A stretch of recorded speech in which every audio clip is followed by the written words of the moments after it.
नमस्कार बंधुरा आपनारा सबाई निश्चयई भालो आछेन। रिंकू रान्नाघरे आपनादेर सबाइके स्वागत। बंधुरा आज आमी तैरी करब साबुर पकोड़ा। এই পকোড়াগুলো যেমন নিরামিষভাবে তৈরি করা যায় তেমনি আবার আমিষভাবেও এটা তৈরি করা যায়। খেতে হয় ভীষণই টেস্টি আর এটা স্ন্যাক্স হিসাবে খেতে তো ভীষণই ভালো লাগে, তাছাড়া এটা হেলদিও বটে। বাড়িতে গেস্ট আসা থাকলে সেক্ষেত্রে আগে থেকে ভিজিয়ে রেখে দিলে চটপট এটা তৈরি করে নেওয়া যায়। বাড়িতে পুজো থাকায় সাবু খাওয়ার পর কিছুটা সাবু থেকে গিয়েছিল আর সেটা দিয়েই আমি পরের দিন তৈরি করলাম সাবুর পকোড়া।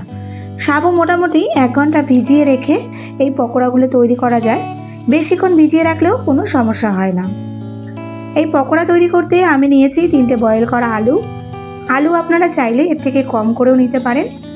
এখন সাবু থেকে জল ঝরিয়ে নিয়ে সেই বাটিতেই বয়েল করা আলুগুলো গ্রেট করে নেব। আপনারা হাত দিয়ে ম্যাশ করেও নিতে পারেন, তবে দেখতে হবে যেন আলুর মধ্যে কোনো দানা না থাকে, সেক্ষেত্রে কিন্তু পরে পকোড়াগুলো তৈরি করলে আর খেতে বেশি ভালো লাগবে না। আলুগুলো সব ম্যাশ করে নিয়েছি। এরপর এর মধ্যে আমি দিচ্ছি 2টো মাঝারি সাইজের পেঁয়াজ কুচি। আপনারা যারা নিরামিষভাবে খেতে চান তারা পেঁয়াজটাকে অ্যাভয়েড করতে পারেন। দিলাম 1টা টমেটো কুচি, ঝালের জন্য দিচ্ছি 5 থেকে 6টা কাঁচা লঙ্কা কুচি, আর বাইন্ডিংয়ের জন্য দিচ্ছি এখানে 2 টেবিল চামচ চালের গুঁড়ো। এতে পকোড়াটা বেশ মুচমুচে হবে। দিচ্ছি স্বাদ মতো লবণ, আর একটু পকোড়ার স্বাদ বাড়ানোর জন্য দিচ্ছি 1 চা চামচ ধনে গুঁড়ো। আপনাদের হাতের কাছে যদি ধনে পাতা থাকে তাহলে সেটাও দিতে পারেন।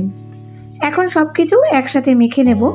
আর এটা মেখে নিতে নিতে বলি বন্ধুরা, আপনারা যারা এখন আমার চ্যানেলটি সাবস্ক্রাইব করেননি তাদের কাছে আমার রিকোয়েস্ট, আপনারা এই রকম নিত্য নতুন রান্না যদি আরও দেখতে চান তবে আমার চ্যানেলটি সাবস্ক্রাইব করে আমার পাশে থাকবেন এবং পাশে থাকা বেল আইকনটি ক্লিক করে দেবেন যাতে আমার পরবর্তী ভিডিও নোটিফিকেশানটি আপনার কাছে সবার আগে পৌঁছে যায়। আর এর সাথে সাথে আমার পুরনো বন্ধুদের আমার পাশে থাকার জন্য জানাই অসংখ্য ধন্যবাদ। ভালো করে সাবুদানাগুলো মেখে নিয়ে কড়াইতে বেশ কিছুটা পরিমাণে সাদা তেল গরম করে নিয়েছিলাম। তারপর তেলের মধ্যে হাতে ছোট ছোট গোল গোল দলা পাকিয়ে পকোড়ার সাইজে এগুলো দিয়ে ভেজে নেব। আর এই সময় গ্যাসের ফ্লেমটা কিন্তু অবশ্যই মিডিয়াম করে রাখতে হবে যেন বাইরের দিকটা বেশি পুড়ে না যায়। মোটামুটি এক সাইড 5 মিনিটের মতো ভেজে নিয়েছি। তারপর অন্য পাশ উল্টে নেব আর একই সময় ধরেই ভেজে নেব। এইভাবে ভাজলে এটা বেশ বাইরের সাইডটা মুচমুচে থাকবে আর ভেতরটা জুসি থাকবে, তবেই খেতে কিন্তু পকোড়াগুলো বেশি ভালো লাগবে। পকোড়াগুলো ভাজা হয়ে গেছে, এখন এগুলো তুলে নিচ্ছি।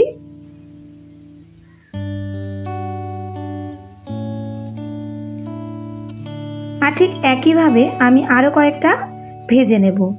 বন্ধুরা দেখুন, এমন অনেক খাবার যেগুলো আমরা প্রত্যেক দিন খাওয়ার পরেও কিছুটা পরিমাণে থেকে যায়, সেগুলো সবজি হোক বা কিংবা অন্য কোনো খাবার হোক, আর সেইগুলো দিয়েই যদি একটু বুদ্ধি করে তৈরি করে খাওয়া যায় তবে কিন্তু কোনো খাবারই অপচয় হয় না।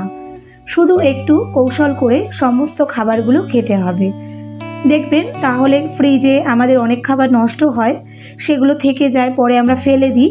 এই খাবারগুলো এইভাবে খেয়ে নিলে কিন্তু এগুলো আর অপচয় হয় না।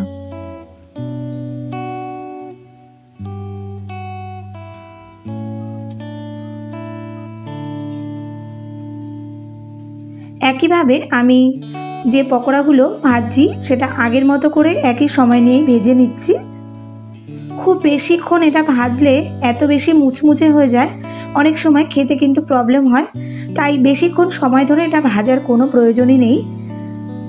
সব সাবুর পকোড়াগুলো আমি তৈরি করে নিয়েছি। আর এখন এখানে টুপটাপ বৃষ্টিও শুরু হয়েছে, তাই এই সময় এটা খেতে তো ভীষণই ভালো লাগবে। এটা যেমন সস দিয়ে খেতে ভালো লাগে তেমনি কিন্তু শুধু শুধু খেতেও ভীষণই ভালো লাগে। আশা করি আপনাদের আমার আজকের রেসিপিটি ভীষণই ভালো লেগেছে। ভালো লাগলে একটা লাইক করার অনুরোধ রইল, সাথে শেয়ার ও কমেন্ট করতে কিন্তু একদমই ভুলবেন না। এখন তাহলে আসি বন্ধুরা, আপনারা সবাই ভালো থাকবেন, সুস্থ থাকবেন। দেখা হচ্ছে খুব শিগগিরই।